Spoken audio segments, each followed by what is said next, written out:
the West Coast, the East Coast, and deep in the heart of Texas. It's the Geek at Arms podcast with Brian, Mike, and James. Greetings, everyone, and welcome to the latest episode of the Geek at Arms podcast, a podcast about three guys who share a lot of geeky hobbies and also a love for the Lord our God. I'm James, and hanging out with me are my buds, Mike and Brian, and we also have a special guest today who I am going to let Mike introduce. Well, we are happy to have a professional designer with us, Eric Troutman. Eric, how are you today? I'm good. Thanks for having me, guys. Absolutely our pleasure to have you. So, James, how are you doing today? I am doing very well indeed.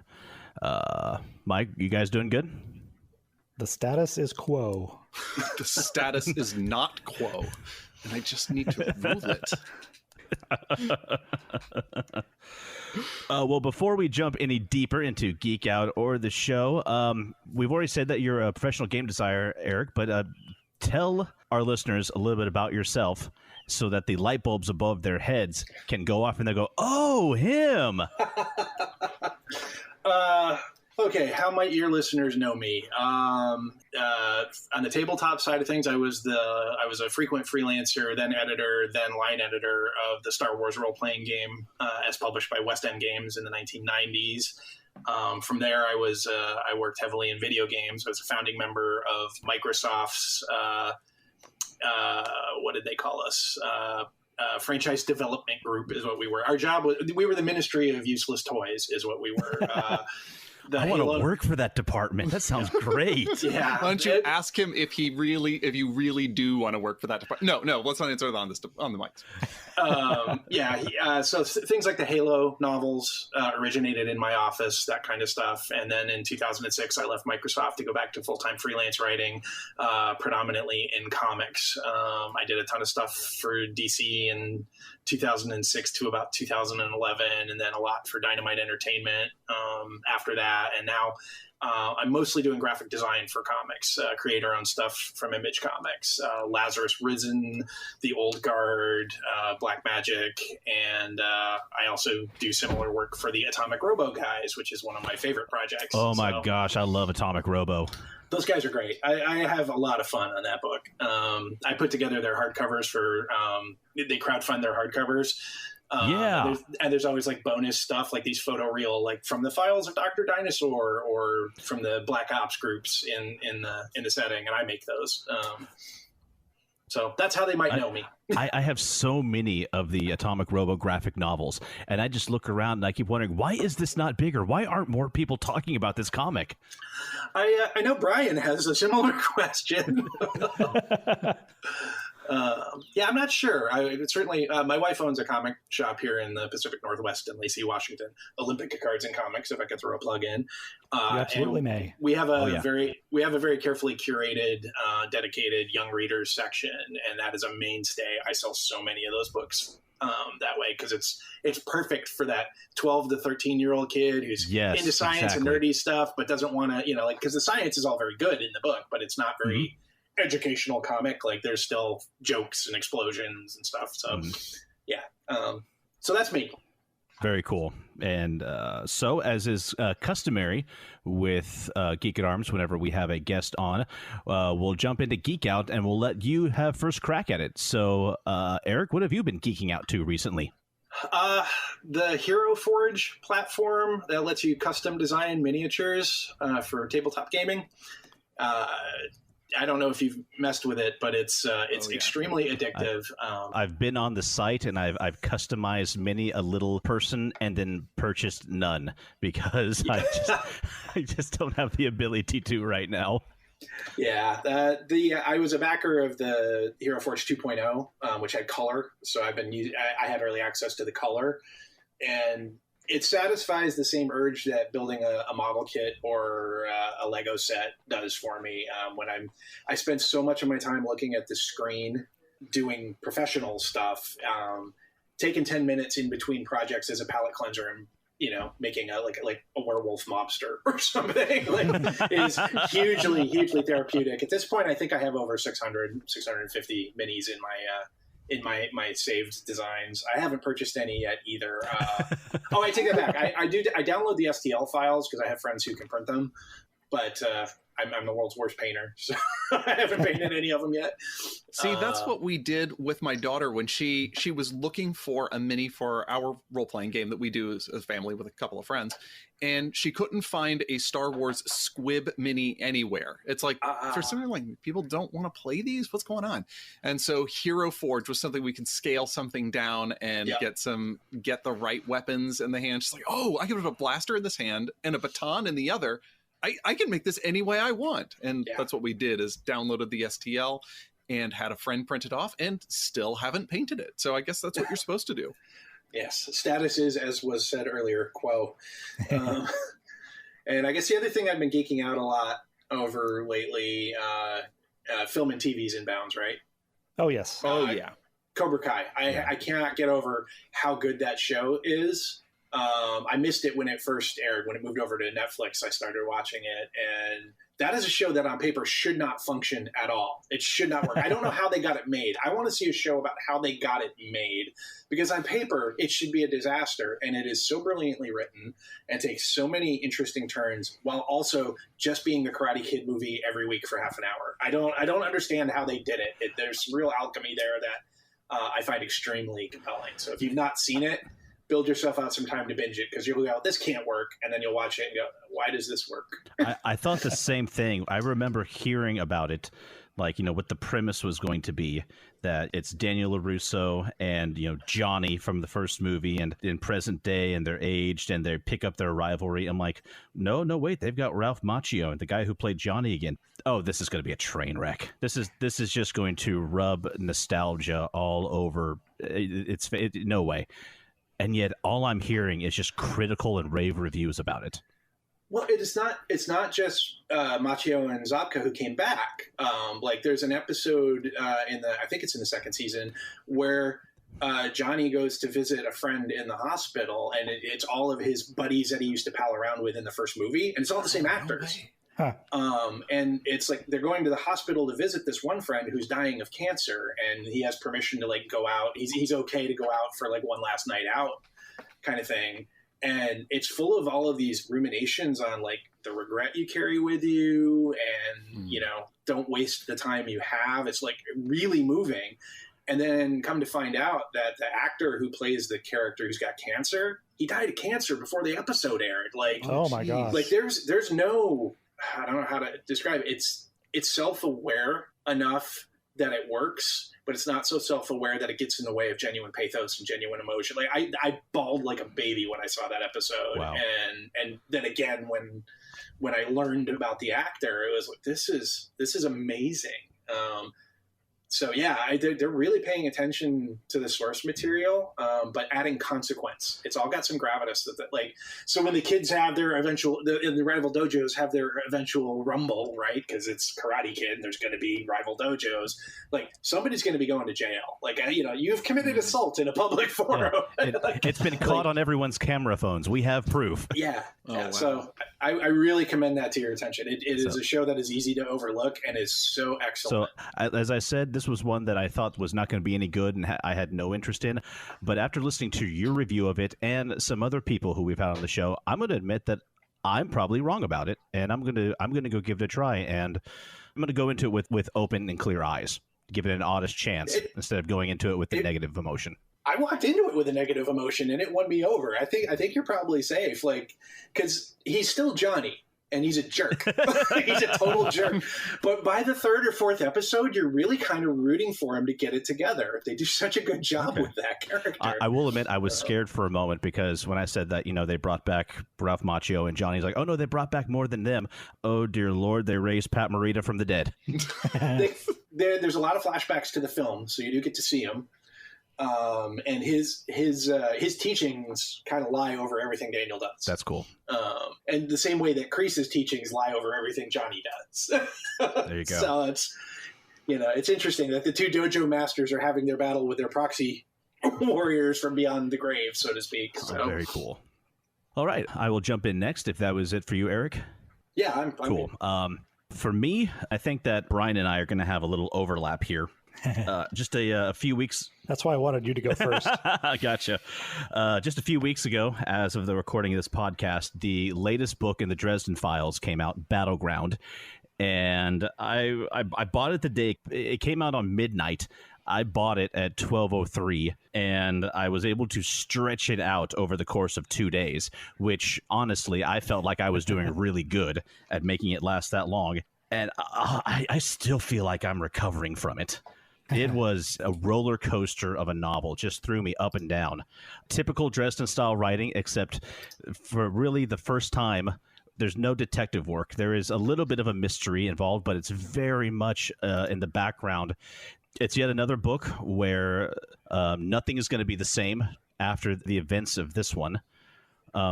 It's still new enough. I'm really going to keep things very general.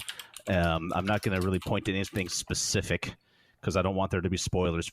I thought there's so much action packed into this. I thought it would get tiresome, but I thought he did a great job with the pacing and that he was able to interject some smaller, more character-driven moments in between the faster-paced scenes, and that made for a nice break in the action to kind of, give the reader and also the character Harry Dresden himself time to breathe within all of what was happening over the course of a single night. I doubt we're ever going to see a return to what people would refer to as the traditional style of Dresden novels, which is more mystery and detective work focus. And I might be wrong, but it got me thinking that a lot's changed for this character, especially now. And life is about change. My life is completely different than it was 10 years ago. I mean, utterly completely different. And so that's okay to happen to our favorite characters in fiction as well. So you take it as it comes. And especially when the change happens gradually and organically, as I think has mostly happened to our supernatural detective. There was a lot of great scenes in this book, some that made me laugh, some that made me very happy. One that punched me straight in the gut, blew out my... That was exactly when Mike called me for a mental health check. Oh, man. Talk about good timing. I mean, it just... very bad timing. It blew out my spine and left my heart in tatters. And I was like, no. Even when my wife, Joy, read that part, she was sitting next to me on the couch, and I knew the moment that she read that part. She goes, no. And she looked across at me and goes, no. We just sat there, and I held her hands for a few moments because you need an emotional break for a second after it happened. By weird coincidence, I had also called Joy at that moment, and all I get on the phone was, I need a minute here, Mike. And then I Eric, if you have not read any of the Dresden Files yet by Jim Butcher, highly recommend you do so, good sir. I read the first one and I watched a little bit of the TV show. I'm familiar with it. Please ignore the TV show, please, for our sake. I did. I will. Good. I did. Good. Everyone else did as well. So yeah. Of course, now we've had two books within just a couple of months of each other after 10 years of nothing. So now I'm scared about how long it's going to take for the next one. So, Brian, any thoughts on Battleground? It was definitely a very action-y entry into the series. I noticed that I think Butcher pulls back a little bit, actually, at those really emotional moments, and he gets a lot more externally descriptive, and we lose a little bit of Harry's psychological reaction. Okay. I mean, it's a first-person book, so we're still getting his perspective on it. But I think in comparison to similar scenes from other books, I think he actually pulls back a little bit too much on it, and it didn't hit me as hard. Of course, maybe that's just because Mike called me in the middle of it. Dang it. Geek at Arms is going to have to go through some therapy about this moment. I can tell right now. Going to need to see some professional help. Have to talk it out. Yeah.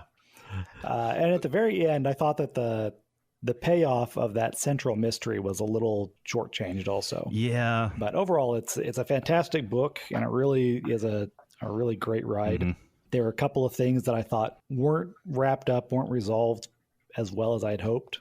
Like the whole thing, the conflict with Ebenezer, it didn't go anywhere. It seemed to kind of, for something that was so huge in the book before this one, it petered out fairly fast. Yeah, it felt like it was just an excuse to get him off stage so that he wasn't contributing to the story as much as he would have. Agreed. I'll agree with that. I'm sure you and I will have more conversations about this book later. But the other thing I've been geeking out to is that I talked in the last episode, I was playing a new Xbox game, a Tom Clancy Ghost Recon. I had been playing that one, had a lot of fun with it. And then I stopped because it started developing some glitches. And glitches happen, but when the game forces me to do the same mission 4 times in a row because it keeps resetting, resetting itself. And even to the point where, like, I'm almost done with the mission, I'm going up to talk to a person, which is going to wrap it up, and then the game restarts on me. You take the cartridge out and blow on it? I took the Xbox out, and I threw it in the backyard. Let it sit in the sprinklers for a few hours. But I looked up some information online, and it said that some people have been having the glitch problem, some people have not. I'm going to let it sit for a while because if you get angry at a hobby, then it's no longer a good hobby. I put that game aside and looked for something else to play. And about the same time that this happened, Xbox once again was having a sale, as they do every week.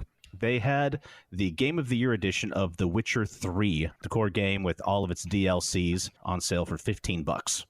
And that's one I've always been curious about. I've read some of the books, I've watched some of the TV show. I'm partially familiar with the world, but this was a game that won like a bajillion awards and fantastic reviews from so many sources. And I thought, for $15, I'll give it a try.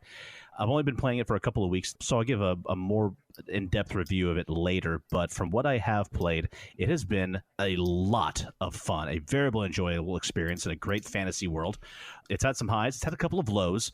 One of the highs that I did not expect was how good the music would be, and not just the underlying score that punctuates different scenes and when riding through the countryside or being in towns, but there's also several taverns where you can see bards play, and some of the music and the songs that these bards perform has been staggeringly good. One in particular by a young lady, which is part of a side quest. The song that she sings just absolutely blew my mind and pulled me so deeply into the game.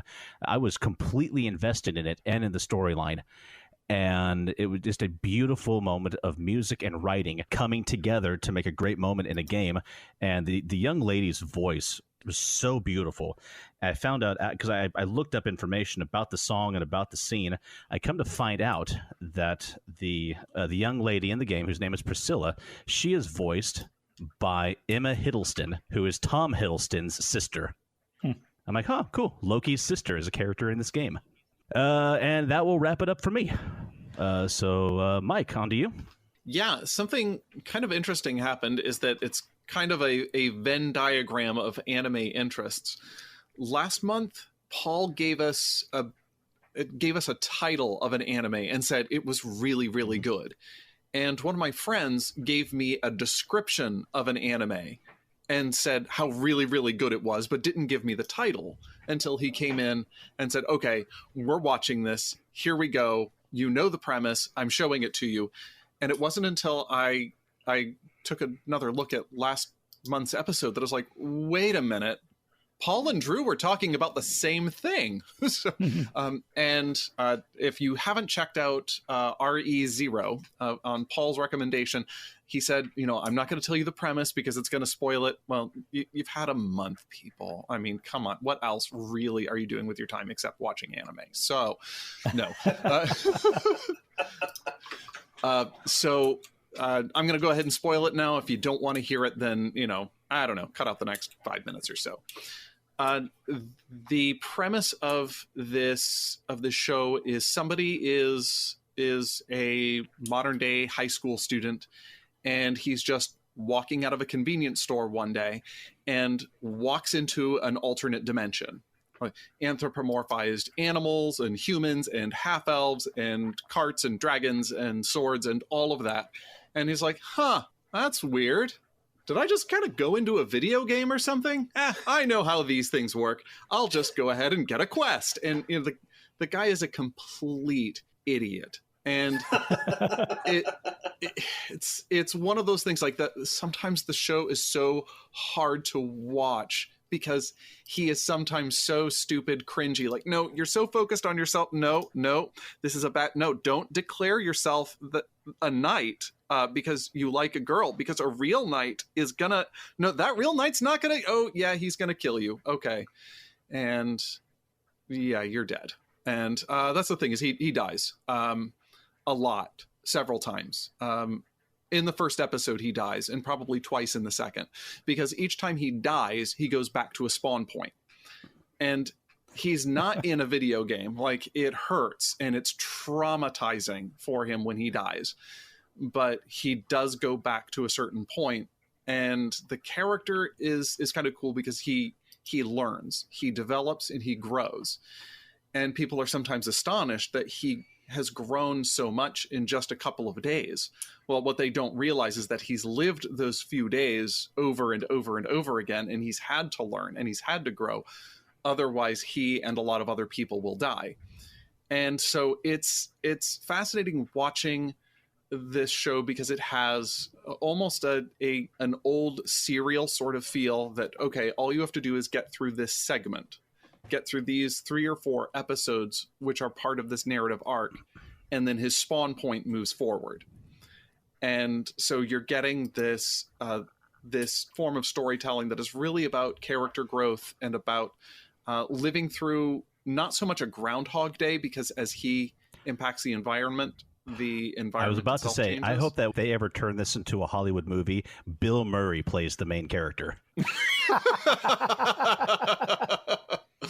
Oh, they'll have to turn that anti-aging way back. So it's good because it's not watching the exact same thing happen over and over again. Also because there seems to be a little bit of a butterfly effect. Like something else happened that was slightly different. And so it's not repetitive like a lot of the Groundhog Day TV shows are. And that'll wrap it up for my Geek Out. Well, then I guess it's down to me. So I am the editor and webmaster for the Christian Gamers Guild. And part of what I do there is we've got one particular extremely prolific writer, Mike Garcia, who writes these insanely detailed modules purely for his own group. I mean, they're really, really good. And we talked him into finally allowing me to publish one. And he gave me 45,000 words. Oh my gosh. Of this first edition D&D module that I had been working on and formatting and editing for the webpage. So that's going to come out in November. And it's this holiday-themed horror module. It's got the Wild Hunt. It's got Krampus. It's got goblins, evil elves. It's a really, really well put together module. And I've been really enjoying putting it together. But man, I don't know how he has time to do this. And he runs I think he runs a monthly game, and almost all of his scenarios are to this level of detail, and he writes it all out. Where do you find the time, man? And I've also been participating in the playtesting for this Level Up project, which is Insiders. Level Up is to D&D 5th edition as Pathfinder was to D&D 3rd edition. They're trying to add more crunch and improve a lot of the things that they wish could be better in 5th edition. And one of the first playtesting document that they released was all about heritage and culture. Oh, good. And they've divorced species from culture. So you can be, a half-orc who's been raised by elves, or you can be a gnome who's lived in a city all of his life. And then there's various additional backgrounds you add onto that. So you've got 3 things that are contributing to your character's backstory, and you can mix and match. And it's really nice. It's a little bit even more high fantasy than D&D. Like they've got what they call the ruined dwarf, who is a dwarf from a culture where their mountain or whatever, their kingdom has been destroyed. And so they've turned into dwarf nomads. And one of their abilities is they can carry things as though they were a size larger than they are. So the Ruined Dwarf winds up being able to walk around with this gigantic backpack that's 3 times as big as he is. Sounds like Holy Grail sort of stuff to me. Yeah, exactly. It's like, this is completely implausible. But when you get over to that, and you're like, oh, wait, this is like Terry Gilliam style fantasy. This is Time Bandits or something. Then it's a lot of fun. And my game master, Peter Martin from Saving the Game, has been selected as one of the writers for the project. Yeah, I've heard him talk about that on the show. Yeah. Mm-hmm. So we're getting, direct input into one of the writing ears. Of course, he's not doing like the high level design stuff. I think he's going to be mostly contributing to the multi-class rules, because he wrote an article on multi-class feats for 5th edition that they liked a lot. But it's been fun being able to say, oh yeah, we've got doing this playtest with one of the designers. Our feedback is going straight back into the design group. And I think the extra crunchy game systems is not really my style that I prefer. I like to go the other direction. But I think for what it is, it's pretty high quality stuff, and it's a lot of fun to play with. And that wraps it up for me. Yeah, it sounds like an exciting project. So, okay. So, on to the main content of our show. As we have mentioned, we have brought with us Eric Troutman, who has so graciously decided to join us to talk about what he's done in... Actually, you've touched a lot of areas of geeky hobbies. I mean, video games, RPGs, comics. Yeah, I have a hard time holding it up. Well, you've started your early career in RPG books, and you've done a number of role-playing games and contributed to a lot of books. A lot of our listeners may have a number of your RPG books, but haven't really seen how those books have come together. So what has been your role in bringing the books that we know and loved from concept to finished product? Okay, well, the answer to this question, I'm going to just focus on the Star Wars stuff because it will vary from project to project. As a freelance writer, which is how I started out on the Star Wars stuff at West End Games, I was handed assignments. I collected what I called editorial table scraps for several years. The Star Wars Game Masters collection. The editor at the time, Bill Smith, asked me for a specific thing on like how to use artifacts in a Star Wars game, or write a 5,000 word New Republic era adventure focusing on smugglers.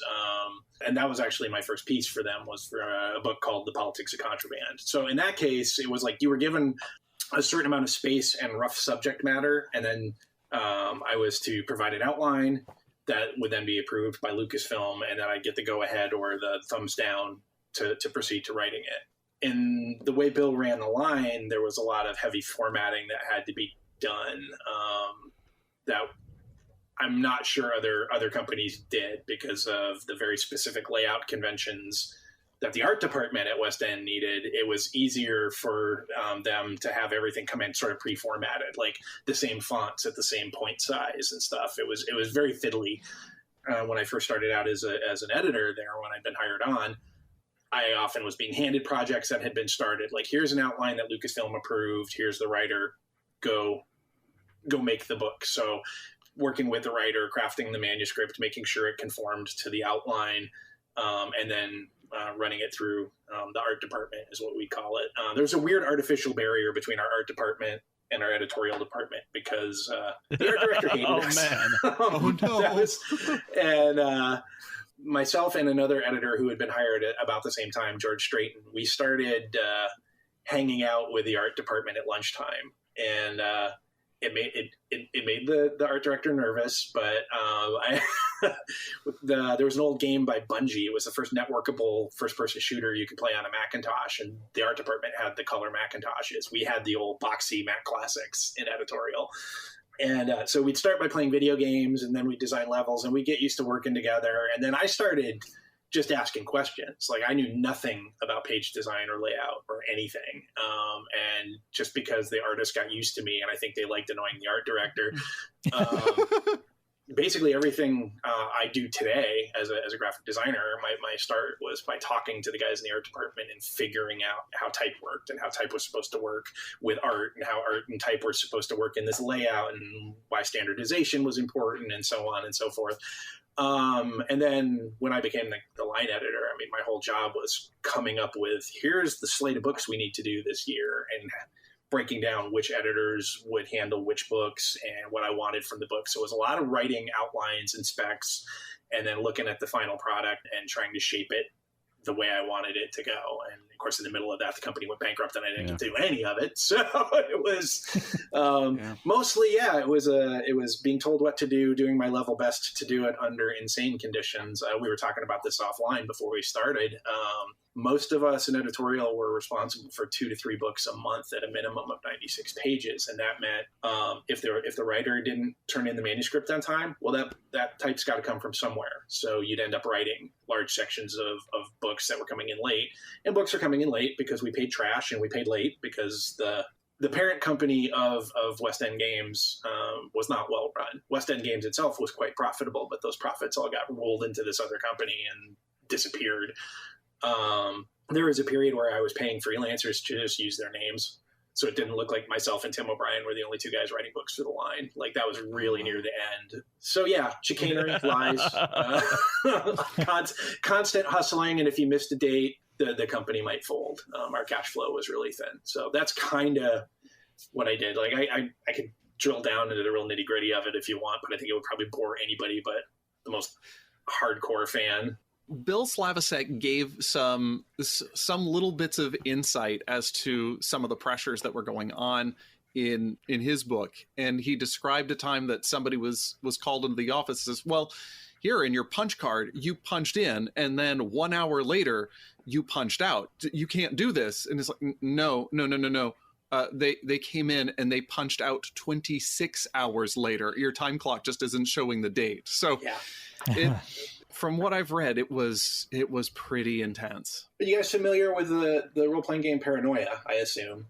Yes. Familiar with it. I've wanted to play. Where you are cogs in this machine run by an insane supercomputer that constantly works against you. Paul Sudlow was one of the editors hired at about the same time I was, and he once made the observation, he's like, oh yeah, no, our job is the paranoia lark, but we don't get to die.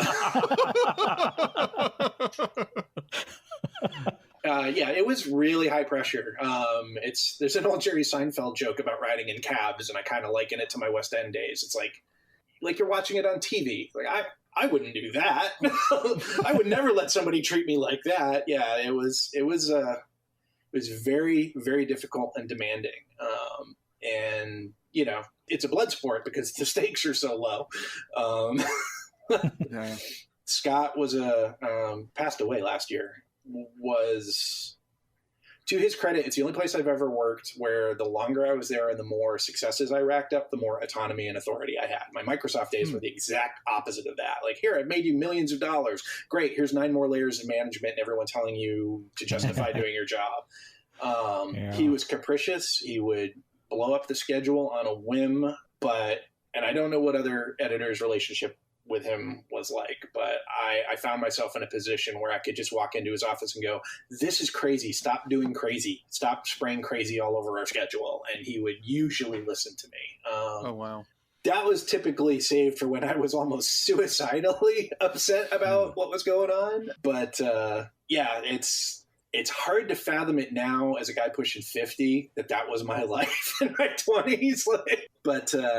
Mostly what the editor's job was to do was to kind of outline a vision of the project, communicate that to the people who had to execute on it, and shoring up them the best you could. My personal method for doing that was making sure that I was approaching the writers not so much from a here's what we want standpoint, but asking them, what do you want to make? And finding ways to convince the powers that be, both at West End and at Lucasfilm, that these were the books we needed to make. During my tenure, you could clearly chart a path away from adaptation of film and novel material, although we still did some of that, and into more crunchy gamery things. Because after 10 years or however long West End had been making the Star Wars role-playing games, like, I don't really need Luke Skywalker stats. we counted it once, and they showed up in variations like, here's where he is as of this book or of this comic or this novel, like 15 times or more. And I was like, he's Luke. He's just number one. We just know he's the best. Can we move on? And steering more towards things like Tim O'Brien's excellent Pirates and Privateers book.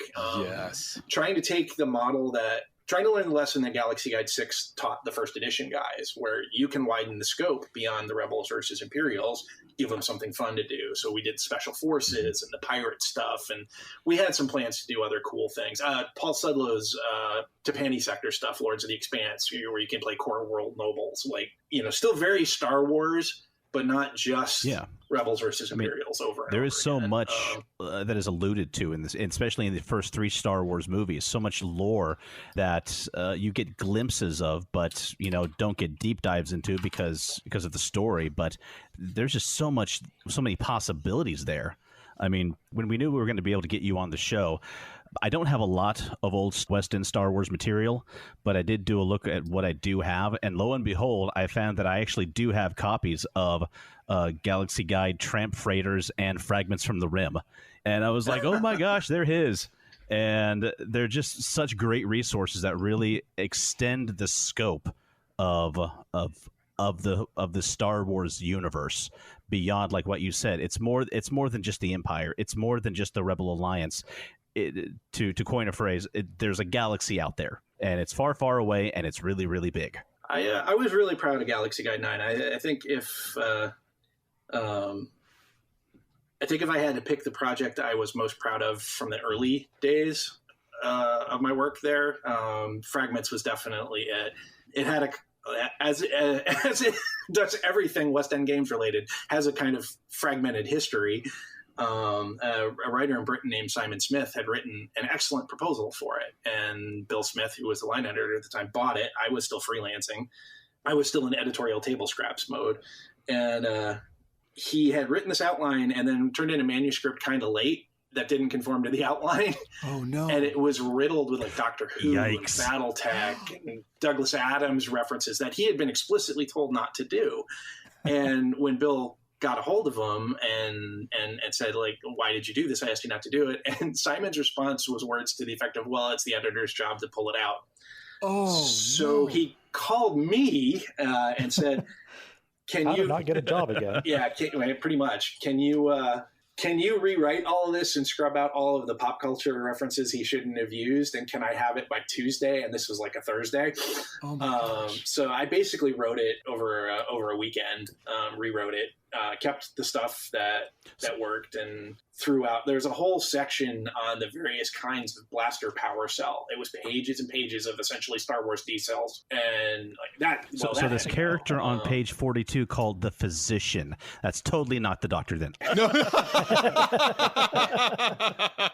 Ironically, on page 42. Well done. That was a good joke. I'm sure some of that stuff snuck in there. Occasionally you would see that.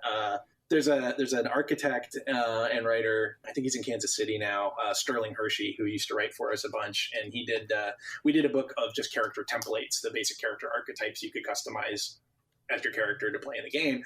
And he called it the Interstellar Hitchhiker. And very clearly a Douglas Adams reference. And you were supposed to do a template and then a sample character using that template. And we told them, don't call it a hitchhiker. That's, yeah, we can get away with it, but I don't want to have that argument. So it was like Interstellar Transient or something. But his sample character had the name of it was an anagram of Douglas Adams. And when it went to print, he was very pleased to find that we had changed that to an anagram of No Hershey. But I know like the real name of the skipper from Gilligan's Island ended up in one of the adventures somewhere. Like that was not on my watch, but there's a few little gems like that got through because you just can't know everything, So yeah, that was sort of what I did, herding cats for fun and profit. Was your experience at West End, do you think that was typical of the RPG industry in those days? God, I hope not. Honestly, I don't know. It's pretty typical of the VFX industry right now, so that's why I was curious. Yeah, honestly, I don't know. I didn't do any work really for any other dice and paper game company in that capacity. When West End folded, Tim O'Brien and I went to Gen Con and papered the place with our resume, and I had a guy from Steve Jackson Games tear my resume up in my face. Ouch. Jeez. Star Wars is a license to print money. You went out of business with the Star Wars license with you in charge of it, so obviously you're the problem. I was literally told that to my face. But the horror stories I've heard are that they're not uncommon. Like WotC, well, TSR back in the day was probably pretty chaotic, but under the WotC banner, it was much more corporate and less insane, I'm sure. But like smaller companies like Mayfair and some of the other ones, actually, I take that back. FASA, I have a good window into FASA because Jordan Weissman eventually hired me at Microsoft, and I knew a lot of those guys, and that it was chaotic, but not quite so chaotic. We were a particularly wild and woolly bunch, I think. And you're back in RPGs now. Yeah. I presume that the lessons that you learned back then have guided your practices today. Yeah. I'm back into it much more on my own terms, which is nice. I've been friends with Gareth Michael Skarka, the founder of Adamant Entertainment, for 30 years. We've known each other for forever. And he successfully funded a Kickstarter project called Far West, which has bedeviled him ever since. He had a successful Kickstarter and managed to complete most of the stuff for the Kickstarter. Like there was a bunch of stretch goals and stuff, and that all got knocked out. And then by the time he was finishing up on the RPG itself, cancer almost killed him. Oh, jeez. And so he ended up in precarious financial situations because, hey, best healthcare system in the world. And by his own admission, he's been talking about this fairly openly lately, so I don't think he would begrudge me saying this. He's been dealing with some serious depression and stuff that he's finally getting treatment for.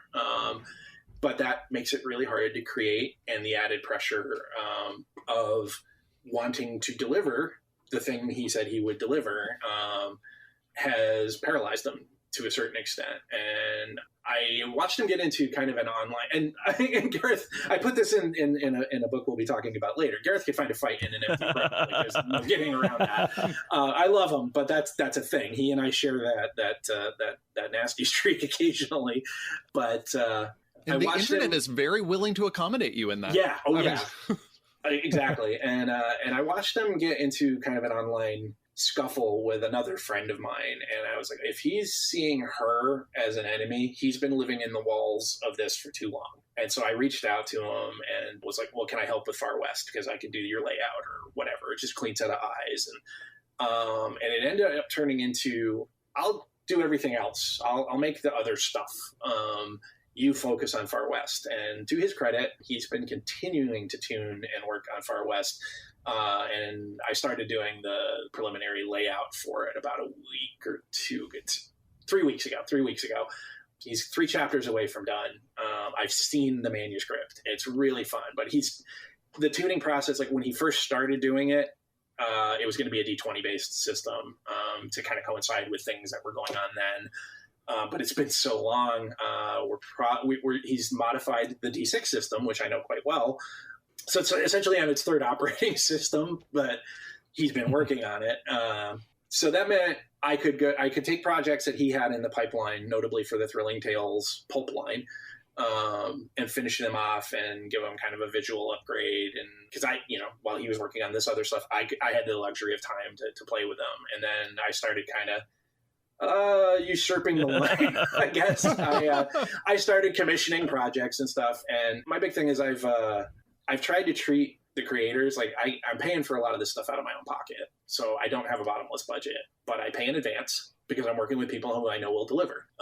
And I can reach out and I can get a cool piece of spot art from Steve Lieber, this Eisner Award-winning comic book artist that I've worked with, because he's a friend of mine. Like, oh yeah, I can dash out a robot spider drawing for you. Sure.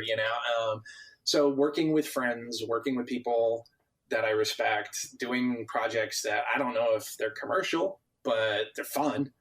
And that's sort of my goal. So coming at it from my own terms, I think has been the big thing that's got me back into it. If this was going to just be like me working for another publisher or something, I think I'd leave it. but I have too much fun. And like I said, I get to do what I want.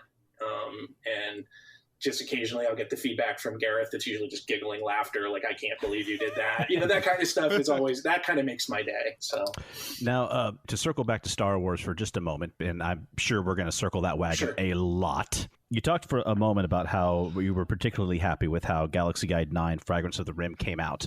Now, I'm sure that when you guys were making all of this stuff for Lucas, you guys probably had like a Bible about instructions about what you could create content for and what you couldn't, like what you weren't allowed to touch. Was there ever something from that do not touch section that, like a storyline or a character, that you read about it and you really wished you could have created material for?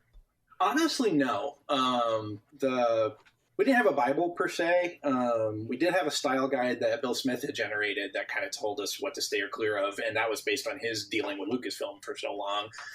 The big stuff that was off limits, like, just stay away from the Clone Wars, stay away from the Old Republic, and I didn't really care. I mean, I was interested in what the Clone Wars were, until I saw them, and but I was perfectly content to fiddle around in the margins like West End did. I was 100% okay with that. And there was a project I tried to get off the ground and couldn't get approved, which bummed me out. We were looking to do another campaign box set, like the Dark Strider campaign, which was set in the New Republic era, and as was the Lords of the Expanse campaign, I think. And I wanted to focus on the Zim the Despot era, from the Brian Han Solo novels. He's referenced, right?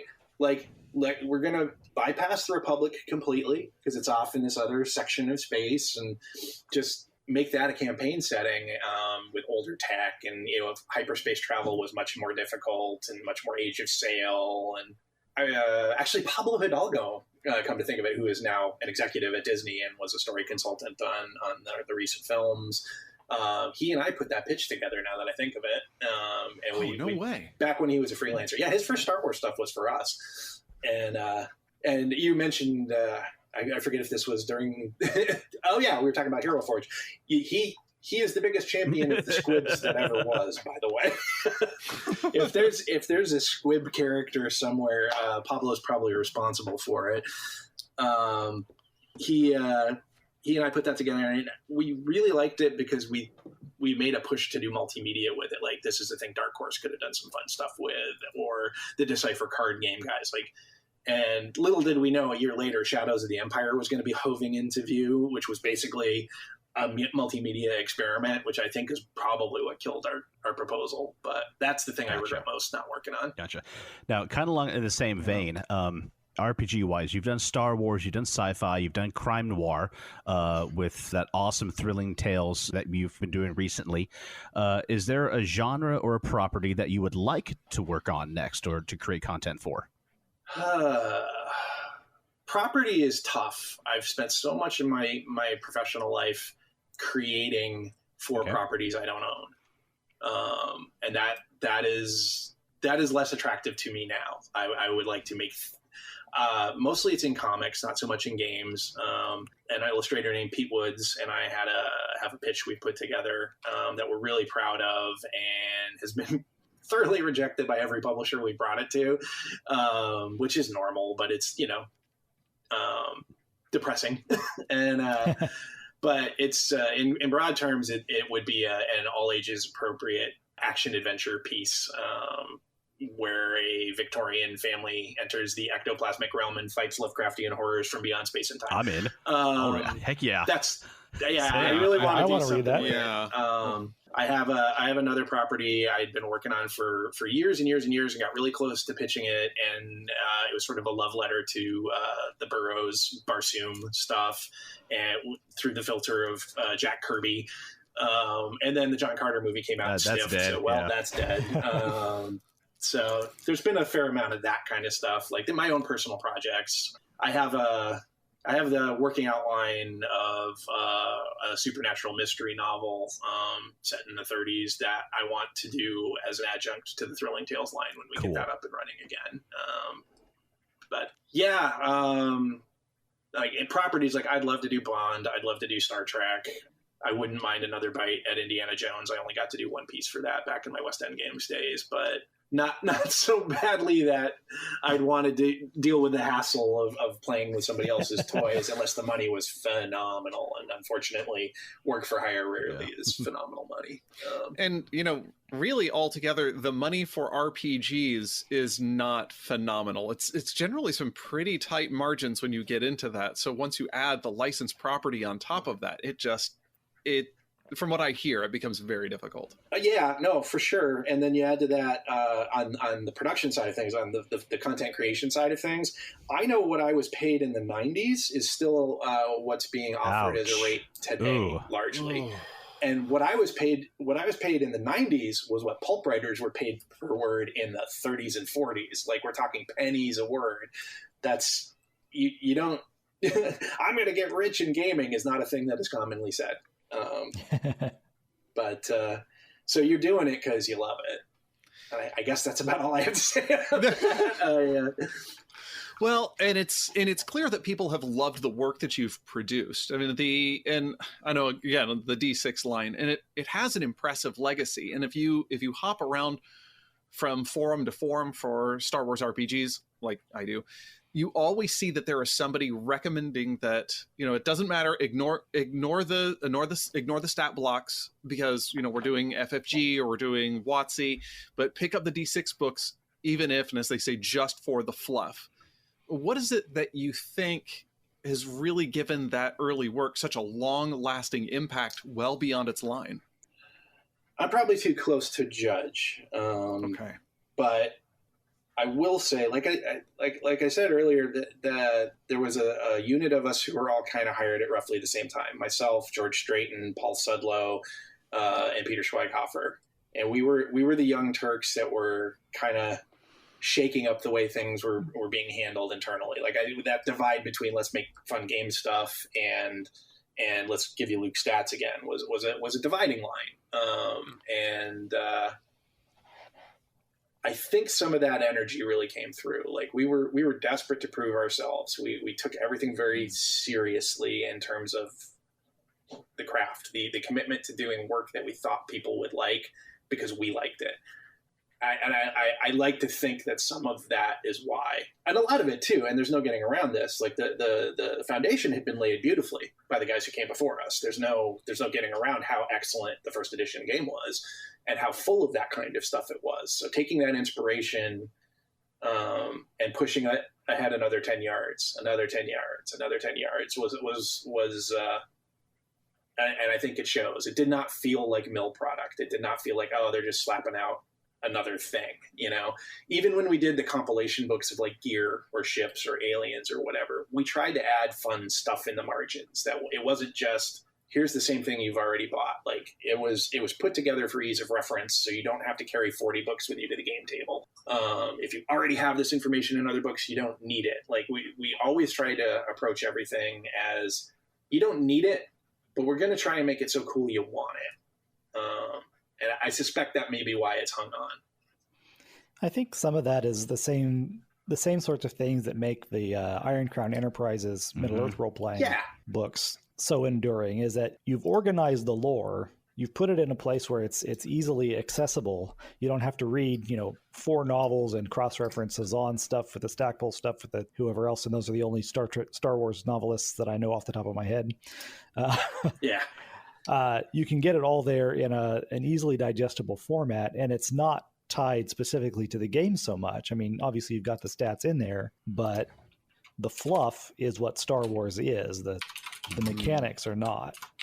And the Iron Crown stuff is the same way. I've got my Arnor book, which now sells for $600 online, because it's just got that great lore in it that you don't need to worry about, well, is this compatible? Because the stat blocks are such a small part of what makes it valuable.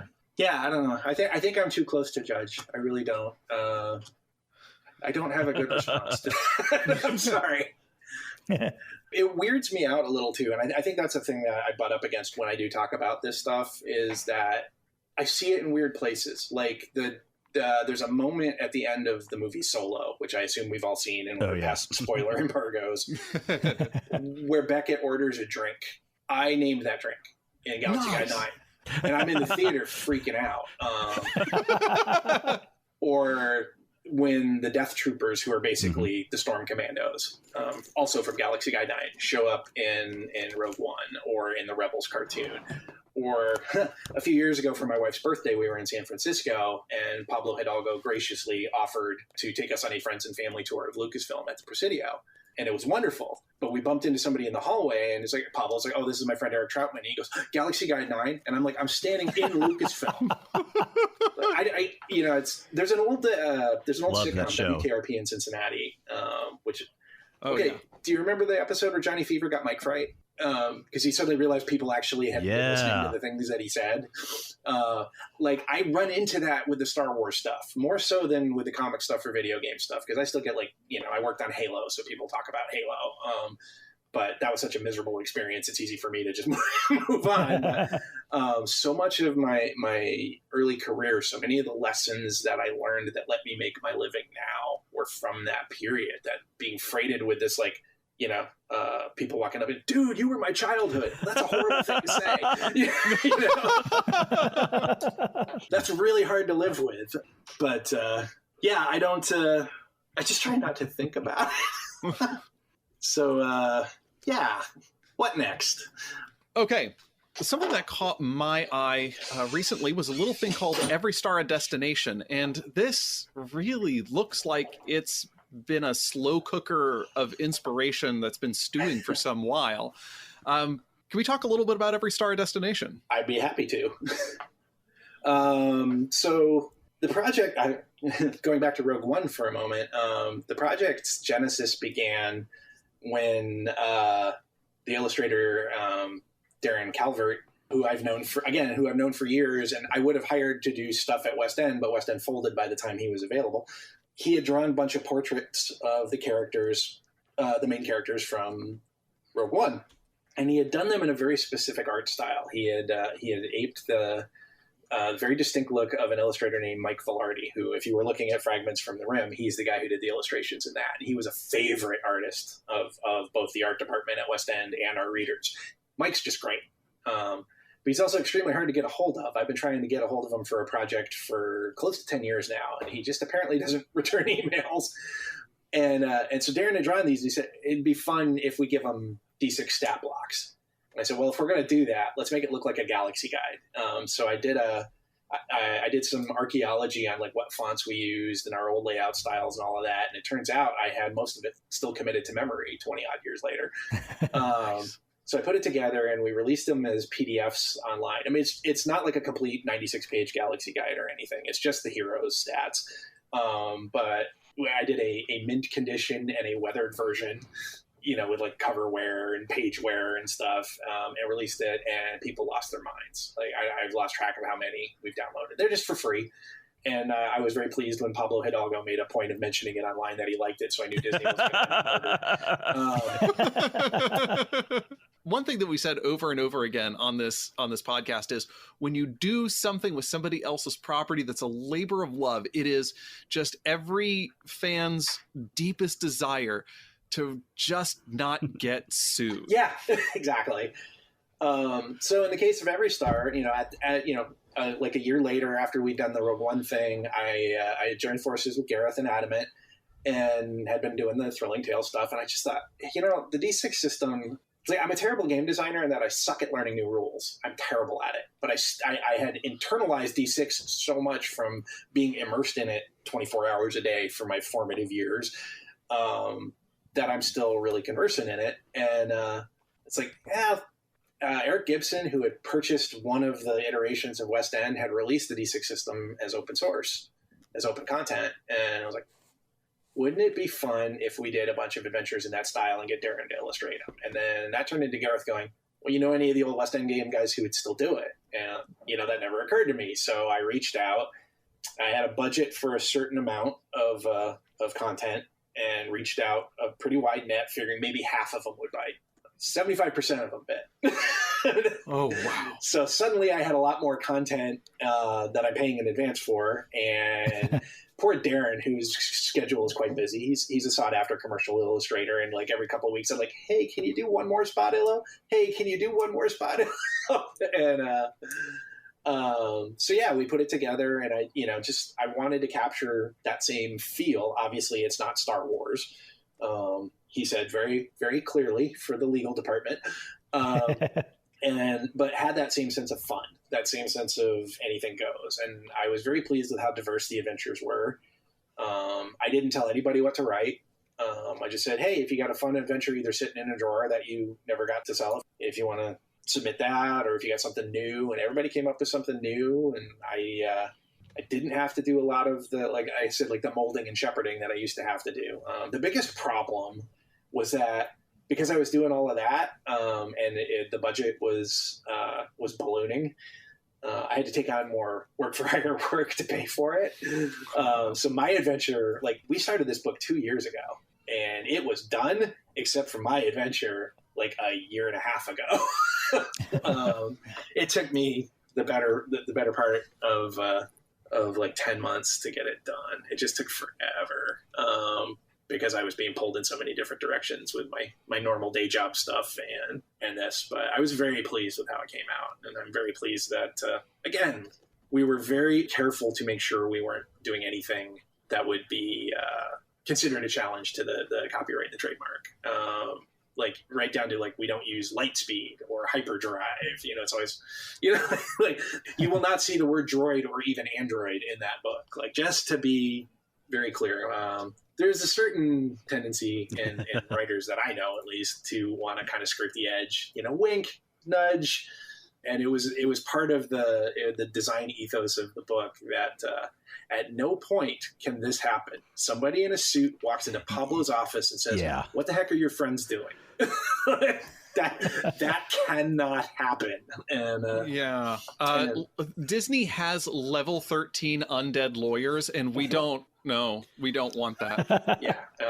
And again, like I would love to do more Star Wars stuff again. Maybe, if the opportunity presented itself, I would certainly not be averse to doing it. But for me, it's getting some friends back together that I hadn't talked to in a long time. And to be blunt, there was so much pressure at West End, and we were all in our 20s and early 30s, and not all of those friendships survived. And it was interesting to me that some of the people who responded responded immediately and enthusiastically, were the people who literally we haven't had two words to say to each other since 1999. And that was really nice. And it feels like a lot of old wounds got patched by that. My biggest regret about it is that Scott Poulter, the former publisher and founder of West End Games, had passed away while we were creating the book. That was a complicated relationship. We had talked about some of this offline, that Scott was difficult and capricious, but he was a good boss to me in a lot of ways, except for the part where I was stiffed for tens of thousands of dollars in freelance, but that still rankles. I'm not going to lie. But I got one of those. Yeah. But I think he would have dug it. I think he would have enjoyed it. He would have been annoyed that it wasn't dark and bloody and spiky enough. That would have been his note. But I must say that this book is really, I was impressed at how the book was going to be produced. When I first saw this drop online, I was expecting, oh yeah, of course this is a Kickstarter. You raise the funds and then hopefully everybody gets paid. But you took a different route. What inspired you to take the path that you did? That thing where I got stiffed for tens of thousands of dollars by my old publisher. There we go. that literally was why.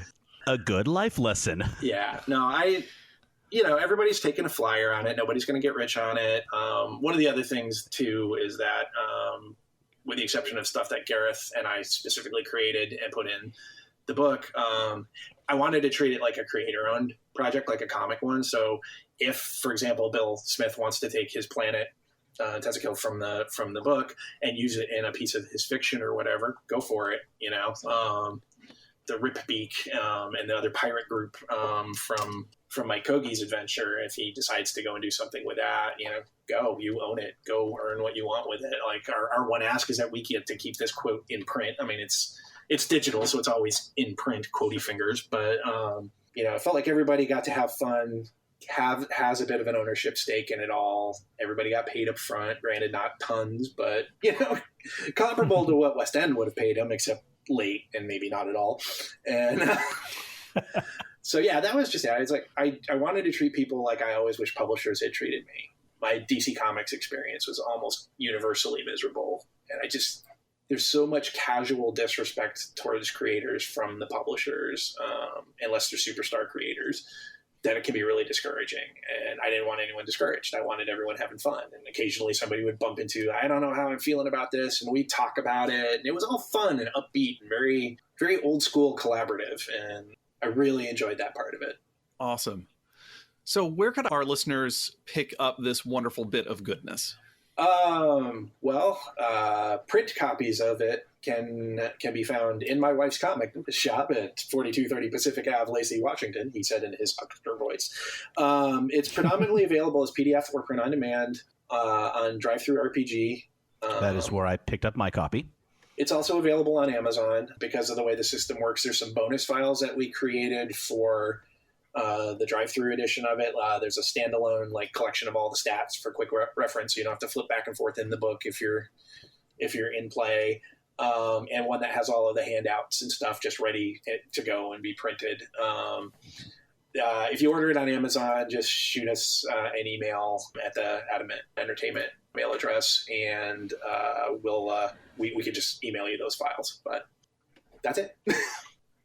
Every Star Destination really has evoked the feel of the Star Wars book while having an undeniable contemporary look to it as well. How did this set of visual chemistry come about? Good question. Well, like I said, I had kind of done some archaeology on our old layout. The West End books with a I'm going to be a font nerd for a minute. Occupational hazard as a graphic designer. The body type. You like all kinds of nerds here. Yeah. I can tell you the fonts too because I've done some fan work. So geek out about this. This is great. That combination of Cheltenham and Eris for the headers, it's just very distinct. So that was easy enough. The big thing for me, I think, was to give it more of a contemporary feel.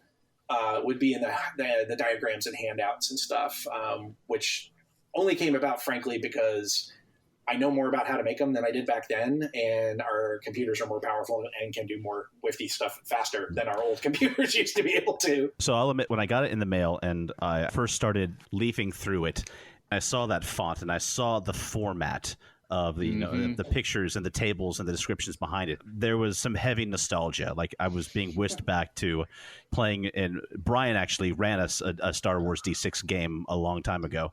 And those feelings started coming back. But then I started looking at everything new that was added. It's like, oh, it's like seeing an old friend and realizing that that old friend is still a really good friend.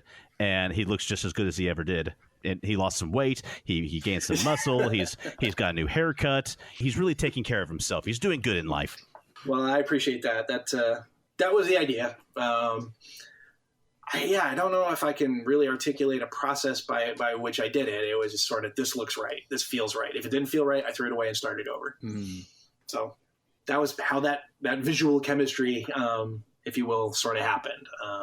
The big thing I think was some of the cover art. My buddy Colton Worley, who he does a lot of covers for Dynamite Entertainment. He's based in Spokane, and he's a good friend of mine, and he's just a hell of a good painter. And so when I asked him, hey, do you want to do kind of generic sci-fi cover that feels like Star Wars but won't get me sued? He went, yep. And that's what I got.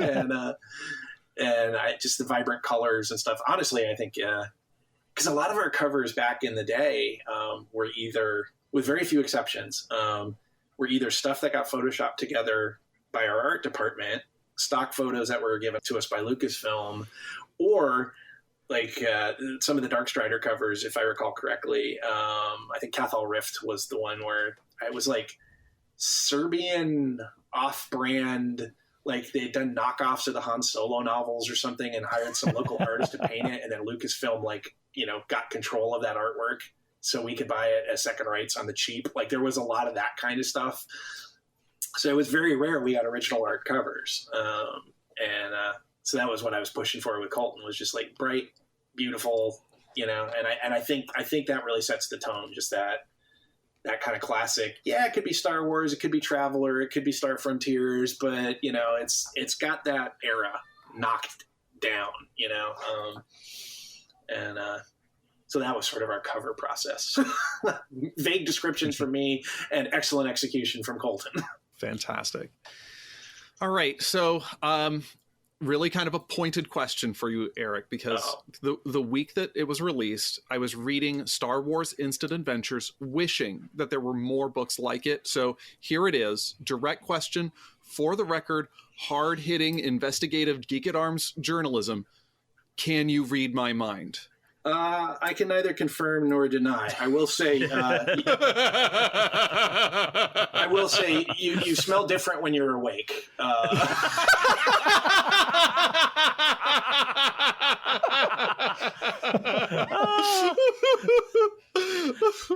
And the only thing Mike is thinking is like, as he's geeking out, going, "He's been in my house." Oh.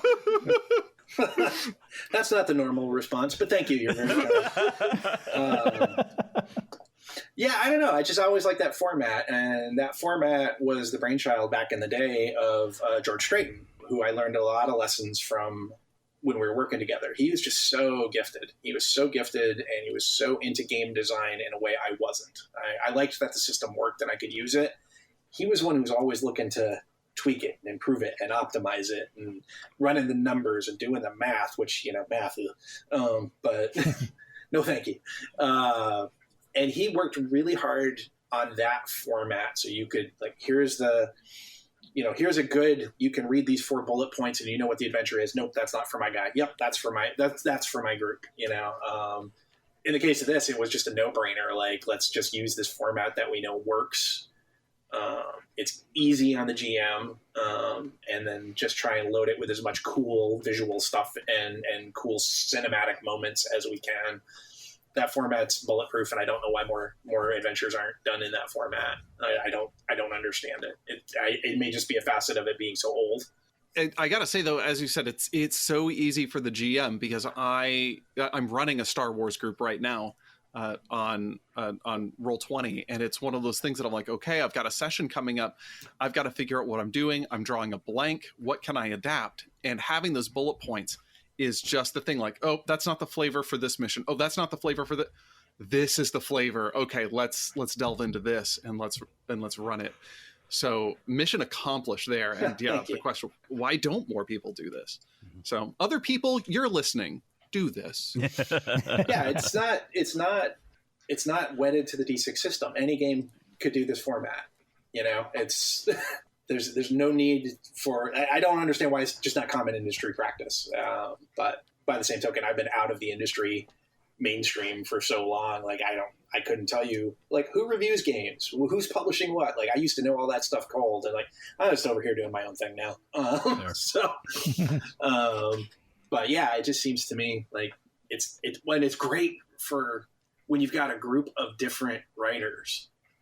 Here's a format. I don't need to individually teach you all. Here's the format, and it's perfect for anthologies. All right. Well, as we kind of start to wrap things up, Eric, one question we want to ask is, as someone who has had several different jobs in the industry, freelance, a staff writer, held higher level positions, both in RPGs and in comics as well, there's always going to be people who want to get into this industry, gaming, comics, and more, same as it was back in the 90s as it is today. Do you have any advice on how people can get their start? I wish I had a good pat answer for that. Beyond the basic stuff, just keep working on your craft. Writers in particular have to be convinced that they're the absolute only right person for the job, while simultaneously holding the blade. Oh God, I suck. I got to get better. I got to get better. I got to get better. Writers write. I've often said, when I've had to address classrooms and stuff, and this usually annoys the teacher profoundly, I write for the same reason alcoholics drink. It's a compulsion. You can't not do it. It's an illness in a lot of ways. The creative instinct can really be destructive because I'm miserable when I'm not doing it, and that makes it easy for you to find excuses to not maintain your personal life as well as you otherwise might. So my path into the industry was, West End was the first kind of staff job. I'd done freelance and stuff. I'd been a working writer since I was 14, regional interest magazines or whatever, most of which bought my stuff and then folded before publishing an issue. Maybe it's me. I've lived that dream. Yeah, but I got paid. So that was... Yeah, so West End led to Microsoft, led to comics. And all of that happened because I spotted opportunities and actively pursued them, or in some cases aggressively pursued them. So being mindful of where the opportunities are. Here in the age of the internet, you have tools that are available to you that I would have committed non-specific murders for when I was younger. Just research alone, right? The internet, I used to have to go into dusty libraries and, microfiche. You remember microfiche? Yes, I do. I had to reshelve them. Yeah. So that is a gift that nobody cares about. That amazes me. It's just, whatever. So, a friend of mine from high school who I used to game with was the line editor of the Star Wars role-playing game, and I was going through a bad patch, and he threw me a little bit of work, and I just made sure that I did the job to spec. There's a game writer named S. John Ross who once said 99% of the worst writing sins imaginable will be forgiven by your editor with tears and a hug if you just turn the damn thing in on time. And that's, that's a gross oversimplification, but you'd be surprised as an editor how many people I would see, like manuscripts come over the transom that just completely ignored the submission process. You want to set yourself apart from the pack, research the market, find the right place to pitch your stuff, follow their instructions, and you're already 95% ahead of the pack. You can get another 60% by being pleasant to work with. Yeah, or cheap. Cheap is also a good one, but never undervalue yourself. That's a good piece of advice. Ask for what you're worth and let them negotiate down. You're doing them a favor then. But in the after times when there are conventions again, there's so many conventions now, back when they used to be such rarities, where you can just go meet an editor. Like, it's so much easier for you to hand a portfolio on a zip drive to an editor, or give them a business card with a Dropbox link to your portfolio, so he's not carrying pockets full of zip drives home. You can make that personal connection. It's so much easier for an editor to hire you if he or she has met you in person and thinks you're okay. So just keep an eye out for your opportunities. Don't be a jerk to editors. The worst approach to any editor is to walk up and go, here's what you're doing wrong and here's how I can fix it. That's a bad one. Don't do that. Lots of people do that, and they don't get the work. So, So with Every Star a destination in the can, what are you working on right now? Gaming wise, as I had mentioned earlier, I've started doing the layout work on Far West. My hope is to get that knocked out. I don't want to commit to dates because that has burned us so many times in the past, but soon. Fair. Never call it final. It is being worked on. It has not been laying dormant for 9 years. It has continually been worked on. We're talking about doing more star system stuff for sure. We have a list of projects that we're culling right now down to something that 2 people can manage, because the ideas come fast and furious. The executing on them is what takes time and money. We want to do a 3rd edition of Thrilling Tales probably in 2021. And I have, again, an endless list of projects I want to do for that. In comics, my regular stuff, the design work on the various image titles for Greg Rucka and the Atomic Robo stuff, and any other stuff that crosses the transom that interests me. I've hit a point in my life where I can pick my projects like that now. I don't have to hustle for them, and that is a luxury I never thought I would have. So that's what I'm working on. Hold your applause. No promises. Well, I think that is going to wrap it up with our guest. Eric, do you have any websites that you want to plug, or where can people find you and your work online? My website is www.erictroutman.us. Yeah, I couldn't get the .com. It's ERICTROUTMANN.com. And I'm at Mercury Eric on Twitter if you're okay with lots of political ranting and swearing. I also recommend people go to adamantentertainment.com, where you can find information about Star System, Every Star a Destination, Thrilling Tales, Far West, and so much more. And I think that will lead us to our zombie apocalypse plan of the week. Mike, what have you got for us this time? This time I've reached out again to our unscrupulous core of morticians. And this time, when we lay people to their final rest, we're just going to go ahead and pack their stomachs full of appetite suppressants so that when they do rise from the grave, they're just not feeling it. And it's all clean up from there. So instead of just going around going, they're like, yeah, kind of hungry, not really hungry. I like it. Well, that will wrap it up for us this episode. I want to thank you all for listening in. And once again, I want to say, Eric, thank you very much for joining us in this podcast. This has been a lot of fun. It was my pleasure. Thanks for having me. Nice to meet you guys. Check us out online at geekatarms.com, at facebook.com/geekatarms. And Mike, what is our Twitter handle?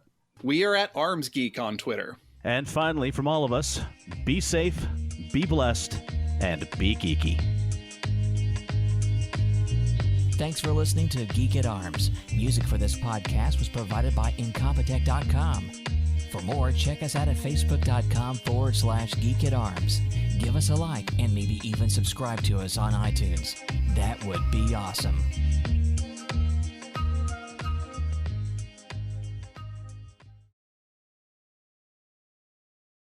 And let's get this ball rolling. We'll start us in 3, 2... Wait, Mike, is the phone off? Let's go check. Of course it was. It was not.